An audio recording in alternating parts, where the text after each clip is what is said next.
तब तक मेरे गोविंद किसी ना किसी रूप धारण अवतार धारण करके इस पृथ्वी के भार को कम करते।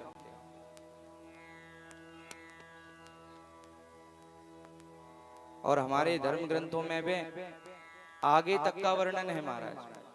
भूत भविष्य वर्तमान तीनों के ज्ञाता हमारे भोलेनाथ, जो कि त्रिदृष्टा हैं, त्रिकाल दृष्टा हैं, त्रिकालदर्शी हैं, वह सब कुछ जानते हैं। उन्होंने बहुत पहले ही रामायण श्रीमद् भागवत कह दी, माता पार्वती को सुना दी। जब ना तो कृष्ण अवतार हुआ था ना राम अवतार हुआ था। और जो जो श्रीमद् भागवत में लिखा गया है कि कलयुग में ऐसा होगा, एक ऐसा समय आएगा कि कलयुग में मनुष्य चने की झाड़ के नीचे बैठ करके विश्राम करेगा। और आप देखिए ये हो भी सत्य रहा। पहले के समय में हमारे राजा महाराजा 8-8 फुट के हुआ करते थे महाराज, लेकिन आज के समय में युवाओं की, बच्चों की लंबाई हाइट कितनी रह गई है, कम हो गई है। और कम तो होगी ही। आप ऐसे जानिए जैसे एक कागज बनता है। जब वह कागज बनता है तो कोरा निकल करके आता है, फिर उस पर कुछ लिखा जाता है और वह वर्षों लिखा रहने के बाद में जब जीर्ण शीर्ण हो जाता है तो उसको हम कचड़े में फेंक देते हैं। वही कागज दोबारा पुनः रिसाइकिल होकर के दोबारा कागज या पुष्टे बनकर के मार्केट में आ जाते हैं। कहने का मेरा तात्पर्य इतना है बंधुओं कि यदि हमने कोई चीज नई ली तो वो घिसती है, वो पुरानी होती है। इसी प्रकार से काल में भी परिवर्तन होता है। सतयुग, त्रेता युग, द्वापर और कलयुग। जब ये युग एक बार व्यतीत हो जाते हैं तो एक कल्प कहते हैं।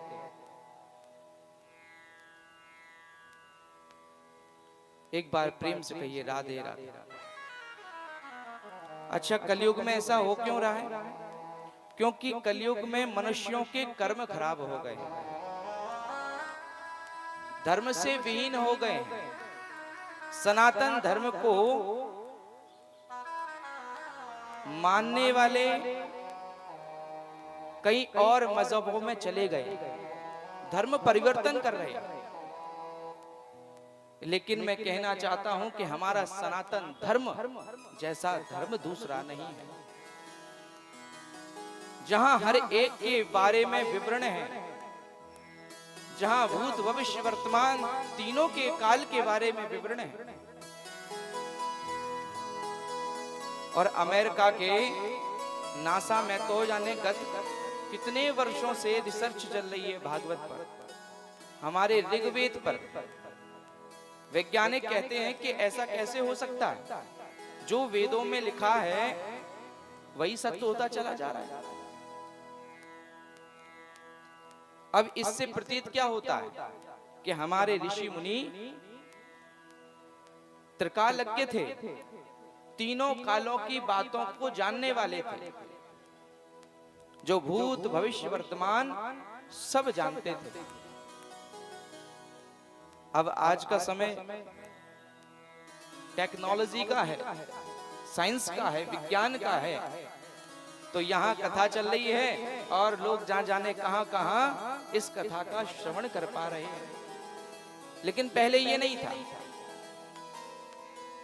पहले आपने टीवी सीरियल में जो भगवान शंकर के चरित्रों को बताया जाता है कि भोले बाबा बैठे हैं, बगल में माता भवानी पार्वती बैठी हैं और आंख बंद करके भोले बाबा समाधिष्ठ होकर के ध्यान लगा रहे हैं। तभी भोले बाबा की आंखें खुलती हैं तो मां पार्वती पूछती हैं कि क्या हुआ भगवान, आपने अचानक ऐसे समाधि से आंखें क्यों खोल ली?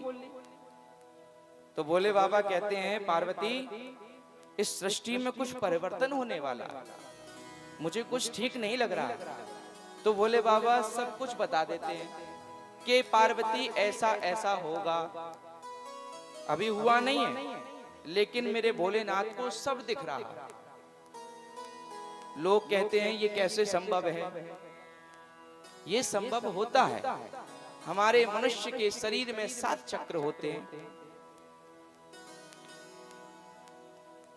आप लोग गौर से सुनना, ये योग के विषय की चर्चा है।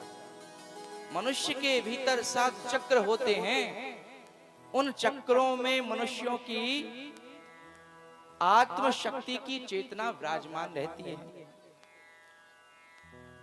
यदि किसी एक मनुष्य का एक चक्र भी ठीक तरह से जागृत हो गया तो उस मनुष्य का आभा मंडल चारों ओर बिखरता है और वही आभा मंडल चारों तरफ वातावरण को पवित्र करता है। साधु संतों को हम क्यों बुलाते हैं घर पे? क्यों हम इतने बेचैन और उतावले होते हैं कि एक बार भगवान हमारे घर पर कदम रख दो, एक बार ब्राह्मण हमारे घर पे कदम रख दे? क्योंकि वो ध्यान दृष्टा से त्रिकाल दृष्टा को प्राप्त कर लेते हैं। ये कैसे संभव है? ये ध्यान से संभव है। ध्यान से मनुष्य परमात्मा की प्राप्ति बड़ी आसानी से कर सकता है। लेकिन वही बात है कि ध्यान लगे कैसे? जब तक ये मनो संसार की बातों में घूमता रहेगा, आपका ध्यान कभी लग ही नहीं सकता। इस मन को पकड़े कैसे? हमारे सनातन धर्म में हर एक पद्धति का विवरण है। तो महाराज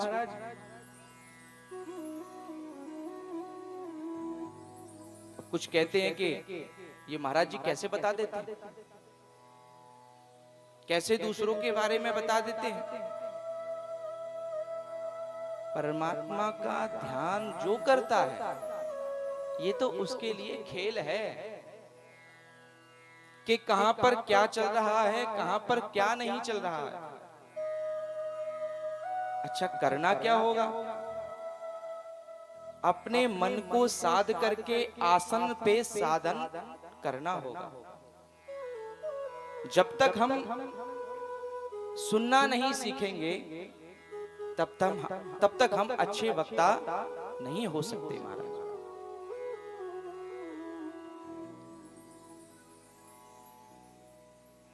एक महान पुरुष ने कहा है कि जीवन में यदि आप फेल हो जाओ तो घबराना मत। यदि आप बार बार किसी कार्य में फेल हो रहे हैं तो फेल का अर्थ क्या होता है? फेल का मीनिंग होता है FAIL,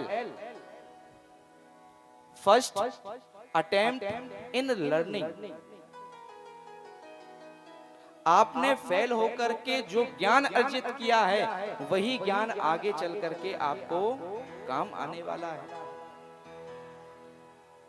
वरना ये डिग्रियां कागज की पड़ी रह जाती हैं महाराज। हमने फला फला MBA करी, हमने फला फला इंजीनियरिंग करी महाराज, और सभ्यता 2 कौड़ी की नहीं है। तो काहे की तुम्हारी MBA और काहे की इंजीनियरिंग? इसलिए हमारा सनातन धर्म हमको व्यवहार सिखाता है, हमको संस्कार सिखाता है। कितनी सुंदर व्यवस्था ऋषियों ने करी।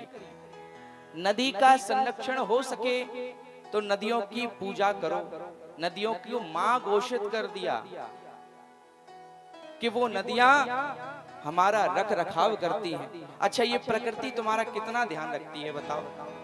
अभी गर्मी ग्रीष्म ऋतु आ गई है और ग्रीष्म ऋतु में ये प्रकृति अपने भीतर से ठंडी फल प्रदान करते हैं, ठंडी वस्तुएं प्रदान करती हैं कि जिससे मनुष्य का शरीर का संतुलन बना रहे।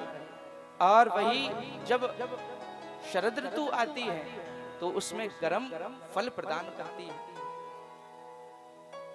अब बताइए, माता पृथ्वी मां हुई कि नहीं हुई? क्योंकि मां ही एक बच्चे का ऐसे ध्यान रख सकती है। जब बच्चे को हम दूध पिलाते हैं, माँ दूध पिलाती है तो दूध में उंगली डाल करके देखती है कहीं गर्म ज्यादा तो नहीं है। इसी प्रकार से हम सब माता पृथ्वी के बच्चे हैं। और हम केवल मनुष्य ही नहीं, पशु पक्षी जितनी 84 लाख योनियां हैं वो सब माता पृथ्वी के बच्चे हैं महाराज। एक बार प्रेम से कहो राधे।